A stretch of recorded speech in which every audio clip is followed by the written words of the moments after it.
Time now for sports on 104.7 The Cave. Here's Ned Reynolds. Mike, the intern, Ned Reynolds in the studio, bright and early on a Monday morning. Divisional games, always tough.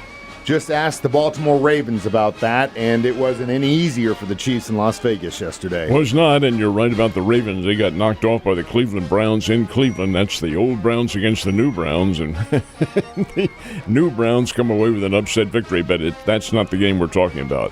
We're going out to Las Vegas and the terrific football game between the Chiefs and the Raiders. These are not the thrill-a-minute Kansas City Chiefs that we remember. Patrick Mahomes winging the ball all over the lot and high-scoring games and so forth. This is just a team that is so quick and so strong that they can overpower you, which they do. Case in point, they're 7-0 on the season with a 27-20 victory over the Raiders, who didn't play badly, but they aren't the Raiders of old, and they're a long way from being that. But Kansas City's defense, now get this, here's Gardner Minshew, who is their quarterback, and he's a journeyman quarterback. He can get it done against lesser teams. But against Kansas City, 5 sacks. He went to the turf 5 times and was hurried a whole lot more than that, and really couldn't get his game going. Did throw for 209 yards, but the rushing game, this is incredible in my opinion. Las Vegas rushed for 33 yards. That is all they ran on the ground, 33 yards. Kansas City, that's how they're doing it, folks. And when Spagnuolo puts that defense out there, they are big and they are quick and they are hostile. And they are certainly putting the squash on any of these other teams that they play. Now, that's not to say it's going to continue. The Buffalo Bills have been coming on and playing very well. And some of the other teams, the Chargers, got their offense going now. But when you play Kansas City, you better be ready to play an A-plus game every time out. Mahomes, for instance, had 262 yards and 2 DDs. And the 27-20 game looks close. It really wasn't. The Chiefs had it all the way and come away with a Monday night fight. They'll play again a week from tonight. That'll be fun. Tampa Bay coming into play. The Bucs coming in, not going to be easy. But you know what? Every Sunday, Spag's game plan is just unbelievable. That goal line stop yesterday says everything you've got to say about that defense. They're big and strong and very, very quick. That's what does it. You watch some of these out passes that quarterbacks throw, little flat passes or little zone passes off to even the bubble screen. Hey, the Chiefs defense is right there ready to stop it every time because they are so doggone quick. Even a big guy like Chris Jones, he is in there. He's 6'5" or 6'7", I guess it is, and 325 pounds. Even he can move. He may not be a gazelle, but he can get in there and raise all sorts of problems with the offensive scheme of things by whomever the Chiefs happen to be playing. And yesterday it was the Raiders. I thought Las Vegas played as well as they could. Get this, Mike, that is the Chiefs' 13th straight victory. The last loss was Christmas Day last year and against the Raiders. And that was a wake-up call for everyone involved. But yeah, great game. I am curious to see after the press conference today as far as injuries go, because I know we had a few go down yesterday, some key players. So I was also happy to see what D-Hop was able to do, just turnkey. I mean, he landed in Kansas City Wednesday night and helped us get a couple first downs yesterday, which is incredible. Of course, when you think about it now, come on. Football's football. Yeah, you run out, you try to get free, you know what a zone defense is, you can split it, you've done it for 12 years.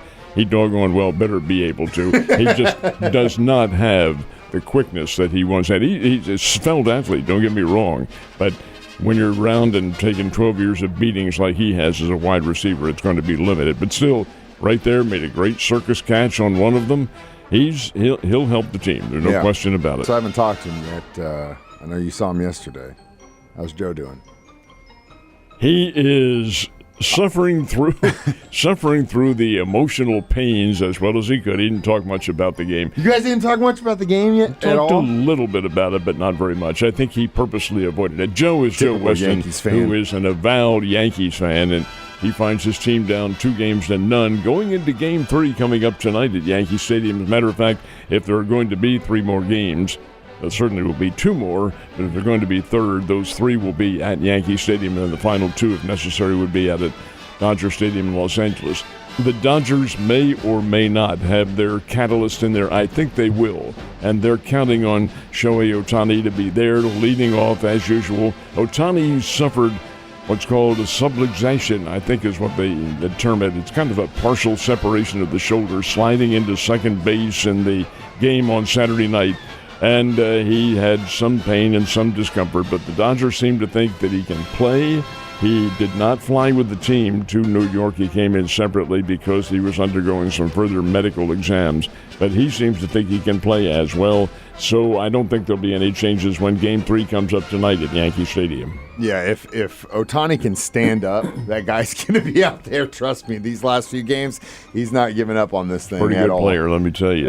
But you know what? Especially considering that, they've got a 2-game pad right now. So depends on what happens tonight in New York.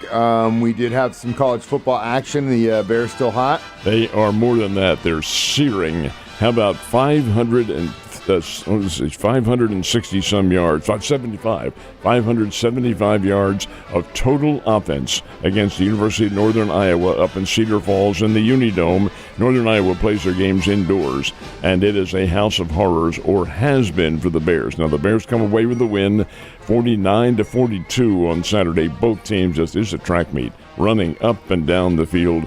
And the Bears with that 575 yards, 300 and some of which was running, 200 and some of which was passing. Hey, this is a team that can beat some people. They're very, very good. That is win number 6 in a row. They go for 7 this Saturday when Southern Illinois comes in. The Bears have Southern Illinois, Murray State. That's the team that Missouri opened up with early in the season. Have them on the road. Then they have the 2 tough guys. The Dakotas. That's the Dakotas, North Dakota State, South Dakota State. The North Dakota State is in Fargo, is where they'll play. The South Dakota State, which will be the final game of the season and the final game for the Bears this year, and the final game in the Missouri Valley Conference, that will be at home. The Bears are not eligible to be a part of the postseason playoffs. Otherwise, they would be there. They'd be taking part in it. But because they are changing divisions, going from 1AA to 1A or FCS to FBS, which is a lot of BS as far as I'm concerned, but be that as it may, changing that divisions, the rule is that you cannot participate in postseason for a couple of years. So the Bears are out this year and out next year. But that doesn't dissuade them at all. They want to go out with flying colors. Yeah, they do, and would be great, even though they can't compete in the postseason, to get a win against those Dakotas at the end. Now, Alabama came away with a 34-0 win over Missouri. Alabama's kind of funny. They look like you can make an analogy to a boxing match. They come out in the first quarter and kind of jab around, see where the openings are, then they put you away. They're still a very good football team. Evangel has never lost a game in their conference. This new conference that they joined last year, the Kansas College Athletic Conference, they've never lost. Won yesterday, or Saturday, I should say, 24-21. A late second field goal that got them, but they win nonetheless. Southwest Baptist lost to William Jewell 28-27, so we had kind of a split scene as far as the Missouri teams are concerned. Did, and a little scared there Saturday night watching my Wildcats in Manhattan against the Jayhawks. They almost took one away from us, too. It's a rivalry game. I mean, like I said about those divisional games, just ask the Ravens all about it. So we're getting close to the end of the NASCAR playoffs, and we had some racing going on in Florida this weekend. We have two races remaining, the one in Martinsville, Virginia, when the final 4 racers will be decided, and then the championship run. It includes, again, everybody. All the drivers compete. It's just that there are only a few who are eligible for the points championship.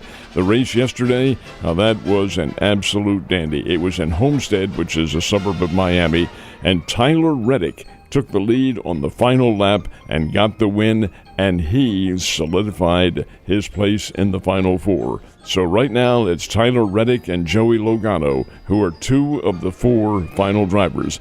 The other 2 will be decided next week in Martinsville, Virginia, and then the championship run in Phoenix, and that'll be coming up November 10th, and that is the end of the racing season for 2024. For about a couple weeks, and then they kick things off just down the road. Ned, you have a great day, and I will see you tomorrow.